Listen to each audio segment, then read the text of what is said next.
ಕೃಷಿಕರ ಕಷ್ಟಕ್ಕಾಗದ ಬೆಳೆ ವಿಮೆ ಪರಿಹಾರ ಪ್ರೀಮಿಯಂ ಕಟ್ಟಿ ಕಾಯುವುದು ತಪ್ತಾ ಇಲ್ಲ. ಧಾರವಾಡದಲ್ಲಿ ರೈತರಿಗೆ ಮರೀಚಿಕೆ ಆಗ್ತಾ ಇದೆ ಈ ಬೆಳೆ ವಿಮೆ ಪರಿಹಾರ. ಪ್ರತಿ ವರ್ಷ ವಿಮೆ ಪರಿಹಾರ ರೈತರಿಗೆ ಸಕಾಲಕ್ಕೆ ಸಿಗ್ತಾ ಇಲ್ಲ. ಇನ್ಶೂರೆನ್ಸ್ ಕಂಪನಿಗಳು ಅನಗತ್ಯವಾಗಿ ವಿಮೆ ಕೊಡದೆ ಚೆಲ್ಲಾಟವನ್ನು ಮಾಡ್ತಾ ಇದೆ. ಇದರಿಂದ ಸಹಜವಾಗಿ ರೈತರು ರೋಸ್ ಹೋಗ್ಬಿಟ್ಟಿದ್ದಾರೆ. ಪ್ರತಿ ವರ್ಷನೂ ಇದೇ ಕತೆ ಅಂತ ಬೇಸರವನ್ನು ಹೊರ ಹಾಕ್ತಾ ಇದ್ದಾರೆ. ನೋಡಿ, ಬೆಳೆ ವಿಮೆ ಪರಿಹಾರಕ್ಕೆ ಪರದಾಡಬೇಕು. ಕಷ್ಟದ ಸಂದರ್ಭದಲ್ಲಿ ಕಷ್ಟ ಕಾಲದಲ್ಲಿ ಕೊಡ್ತಾ ಇಲ್ಲ. ಪ್ರೀಮಿಯಮನ್ನು ಕಟ್ಟಿ ಕಾಯಬೇಕು. ಯಾವಾಗ ನೋಡಿದ್ರೂ ಇದೇ ಪರಿಸ್ಥಿತಿ. ಎಷ್ಟು ಬಾರಿ ಗಮನಕ್ಕೆ ತರಲಾಗಿದೆ, ಅಧಿಕಾರಿಗಳನ್ನು ಇದ್ರ ಬಗ್ಗೆ ಪ್ರಶ್ನೆ ಮಾಡಲಾಗಿದೆ, ಆದ್ರೂ ಇದೇ ಥರದೊಂದು ಪರಿಸ್ಥಿತಿ ಸದಾಕಾಲ ಇರುತ್ತೆ. ಇದು ಧಾರವಾಡದಲ್ಲಿ ರೈತರಿಗೆ ಬೆಳೆ ವಿಮೆ ಪರಿಹಾರ ಮರೀಚಿಕೆ ಆಗಿರುವಂಥ ವಿಚಾರ. ಪ್ರತಿ ವರ್ಷವೂ ವಿಮೆ ಪರಿಹಾರ ರೈತರಿಗೆ ಬೇಕಾದ ಸಮಯಕ್ಕೆ ಸಿಗ್ತಾ ಇಲ್ಲ ಅನ್ನುವಂಥ ಬೇಸರವನ್ನು ಹೊರಹಾಕಲಾಗ್ತಾ ಇದೆ. ಈ ಬಗ್ಗೆ ನಮ್ಮ ಪ್ರತಿನಿಧಿ ಯಲ್ಪ ಒಂದು ಮಾಕ್ ಲೈವ್ ನೀಡಿದ್ದಾರೆ, ನೋಡೋಣ ಬನ್ನಿ.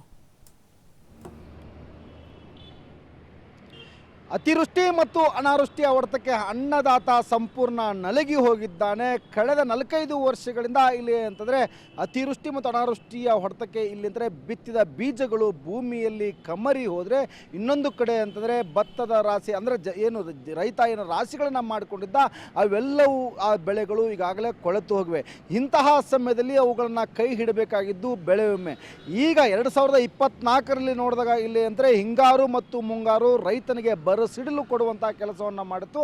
ಬರೋಬ್ಬರಿ ಇಲ್ಲಿ ಅಂದರೆ ರೈತರು 138 ಕೋಟಿ ರೂಪಾಯಿ ಇಲ್ಲಿ ಅಂದರೆ ಧಾರವಾಡ ಜಿಲ್ಲೆಯಲ್ಲಿ ಬೆಳೆ ವಿಮೆ ತುಂಬಿದ್ದಾರೆ. ಇದರಲ್ಲಿ ರೈತರ ವಂತಿಕೆ ಇರ್ಬೋದು, ಕೇಂದ್ರ ಸರ್ಕಾರದ ವಂತಿಕೆ ಇರ್ಬೋದು, ರಾಜ್ಯ ಸರ್ಕಾರದ ವಂತಿಕೆ ಇರ್ಬೋದು.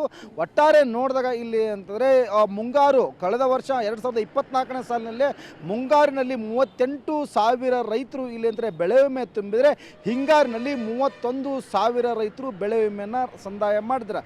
ಆ ರೈತರ ಖಾತೆಗೆ ಇಲ್ಲಿ ಅಂದರೆ ಜಮೆ ಆಗಬೇಕಾಗಿದ್ದು ಧಾರವಾಡ ಜಿಲ್ಲೆಯಲ್ಲಿ ನೋಡಿದಾಗ ಇಲ್ಲಿ ಅಂದರೆ 750 ಕೋಟಿ ರೂಪಾಯಿ ಈಗ ಬೆಳೆ ವಿಮೆ ಬರಬೇಕು.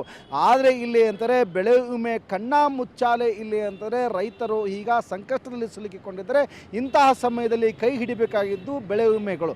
ಆದರೆ ಇವತ್ತು ಬೆಳೆ ವಿಮೆಗಳು ರೈತನ ಜೀವನದಲ್ಲಿ ಹುಡುಗಾಟ ಮಾಡ್ತಿವೆ.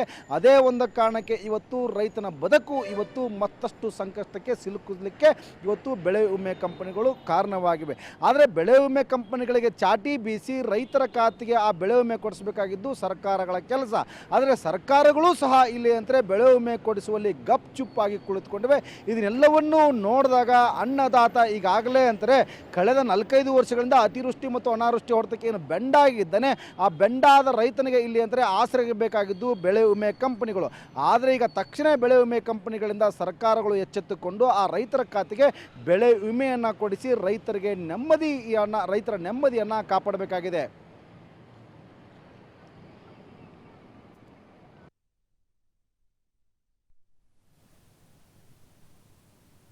ಈ ವರ್ಷದ ಬೆಳೆ ವಿಮೆ ಈಗಾಗಲೇ ಏನೇನು ಮಾಹಿತಿಗಳು ನಮ್ಮ ಕಡೆಯಿಂದ ಕಳಿಸ್ಬೇಕು, ಕ್ರಾಪ್ ಕಟ್ಟಿಂಗ್ ಎಕ್ಸ್ಪೆರಿಮೆಂಟ್ ಅದು ನಿಗದಿತ ಸಮಯದಲ್ಲಿ ಆಗಿ ನಾವು ಕಳಿಸಿದ್ದೀವಿ.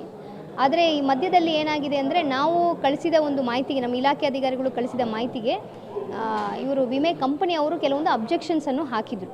ಸೊ ಆ ಅಬ್ಜೆಕ್ಷನನ್ನು ನಾವು ಬೇರೆ ಬೇರೆ ಅಪಿಲೆಂಟ್ ಅಥಾರಿಟಿ ಹತ್ರ ನಾವು ತೊಗೊಂಡಾಗ ಅದನ್ನು ಒಪ್ಪೋದಕ್ಕೆ ಸಾಧ್ಯ ಇಲ್ಲ ಅಂತ ಅದನ್ನು ನಾವು ಕಳಿಸಿರುವ ಹಿನ್ನೆಲೆಯಲ್ಲಿ ಅದೊಂದು ಡೆಸಿಷನ್ಗೆ ಪೆಂಡಿಂಗ್ ಇದೆ. ಸೊ ಅದನ್ನು ಆದ ತಕ್ಷಣ ನಮಗೆ ವಿಮೆ ಇಮಿಡಿಯೇಟ್ಲಿ ಬರ್ತದೆ. ಬೆಳೆ ವಿಮೆ ನೋಡಿ, ಈ ರೈತರು ಮುಂಗಾರು ಮತ್ತು ಹಿಂಗಾರದಲ್ಲಿ ಪ್ರತಿ ವರ್ಷ ನಾವು ಬೆಳೆ ವಿಮೆಯನ್ನು ಹಣವನ್ನು ಕಟ್ತೇವೆ. ಏನೋ ಬರಗಾಲ ಬಿದ್ದಾಗ, ಅತಿವೃಷ್ಟಿ ಇದ್ದಾಗ, ಅನಾವೃಷ್ಟಿ ಇದ್ದಾಗ ಸರ್ಕಾರದಿಂದ ನಮಗೇನಾದರೂ ಹಣ ಬರ್ತೈತಿ, ಅದರಿಂದ ಬದುಕು ಕಟ್ಕೋಬೋದು ಅಂತ. ಈಗ ಏನಾಗಿದೆ ಅಂದರೆ ಈ ಇನ್ಶೂರೆನ್ಸ್ ಕಂಪ್ನಿಗಳು ಕೇಂದ್ರ ಸರ್ಕಾರಕ್ಕೆ ರಾಜ್ಯ ಸರ್ಕಾರಕ್ಕೆ ಕಿಕ್ ಬ್ಯಾಕ್ ಕೊಡ್ತಾವಣ್ಣು ಅಂತ ಒಂದು ನಮಗೆ ಅನಿಸಿಕೆ ಬರ್ತದೆ. ಯಾಕೆಂದರೆ ಈಗ ನಾವು ಸರಿಸುಮಾರು 138 ಕೋಟಿ ರೂಪಾಯಿ ಇವತ್ತು ಧಾರವಾಡ ಜಿಲ್ಲೆಯಿಂದ ಕೊಟ್ಟಿದ್ದೇವೆ. 1 ರೂಪಾಯಿ ಪರಿಹಾರಧನ ಬಂದಿಲ್ಲ. ಸರಿಸುಮಾರು 750 ಕೋಟಿ ರೂಪಾಯಿ ಇವತ್ತು ಪರಿಹಾರಧನ ಬರಬೇಕಾಗಿತ್ತು, ಬೆಳೆ ವಿಮೆ ಬರಬೇಕಾಗಿತ್ತು. ಇವತ್ತಿಗೆ 1 ರೂಪಾಯಿ ಬಂದಿಲ್ಲ. ಇದಕ್ಕೆ ಕಾರಣ ಏನು? ಮುಖ್ಯಮಂತ್ರಿಗಳು ಹೇಳ್ತಾರೆ ನಾ ರೈತರ ಪರ ಆಗಿದ್ದೀನಿ. ನರೇಂದ್ರ ಮೋದಿ ಅವರು ಹೇಳ್ತಾರೆ ರೈತರ ಪರ ಇರೋರು ಯಾರು? ವಿರೋಧ ಪಕ್ಷ ನಾಯಕರು ಆರ್ ಅಶೋಕ್ ವಿಜೇಂದ್ರ ಹೇಳ್ತಾರೆ, ಎದಿ ಹೊಡ್ಕೊಂಡು ಹೇಳ್ತಾರೆ ನಾವು ರೈತರ ಪರ ಅಂತ.